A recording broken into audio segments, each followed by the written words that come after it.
Hey YouTube, Mark Kaufman here, and today I'm going to be talking about the only fixed blade I have left in my collection.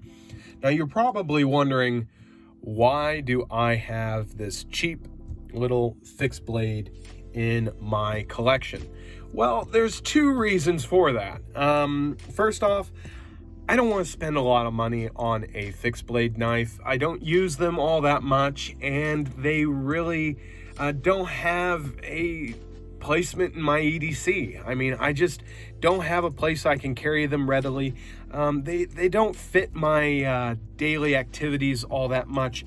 I've tried small, I've tried big, they just don't fit in. So this is the only one I have.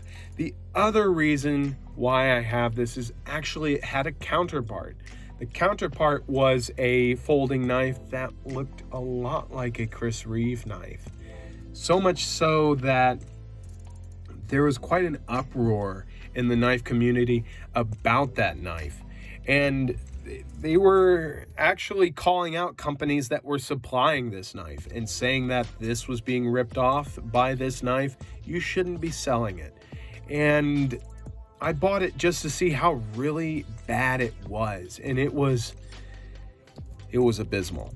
So it's somewhere in a trash dump somewhere, and I don't even want to remember that knife, but this one actually isn't that bad.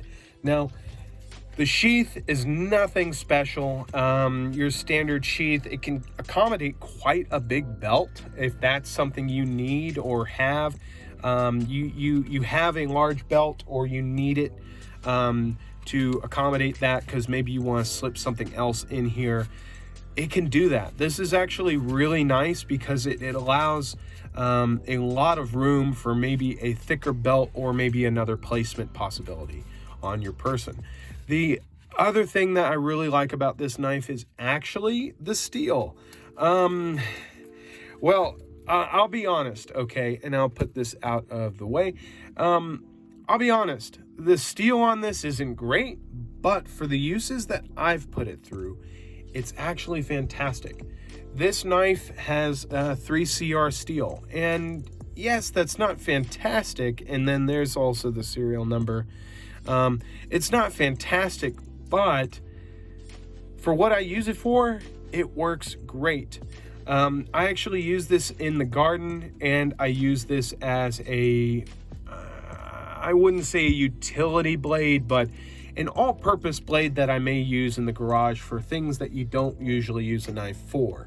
I've used this for mild prying. I've used this for cutting up roots. I've used this up for many jobs, and it has done the job. Now, you may notice the handle here. This is not original to the knife. The handle actually that was on here was a puke green. It wasn't even OD green. It was puke yellowish green. It was horrible. And so I got rid of that and put this wrap. Now, you may be wondering, why do you have so much in the back and so little in the front? Well, when I'm wearing gloves, this actually allows me to get a little bit of grip on the knife. The other thing that really helps me get a grip on the knife are these fantastic jimping here. The jimping on here is great.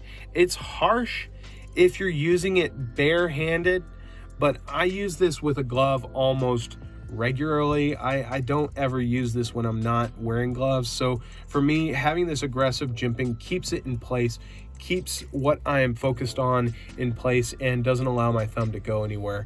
I've never really had that happen on a knife, but having this jimping here really can make or break the knife for you.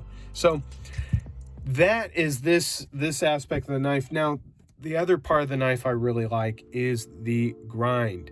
The grind is great. You have a swedge up here, you have a hollow grind here, and it really is great. I mean, this steel, yes, it's cheap, but because of that, I can take a ceramic rod out in the field and then few passes, and it is back up to shaving sharp. It really is easy to do, and it has a fantastic sharpening choil. I really wish companies would do a sharpening choil properly and well, and this here is done well. The other thing I really like about it is, yes, you can put a lanyard back here if you had to. Now, the thing I like about that is if I wanted to put a lanyard and have it go around my wrist for extra security, that's something that's added to this knife. And in this bundle of these two knives, I paid 15 bucks.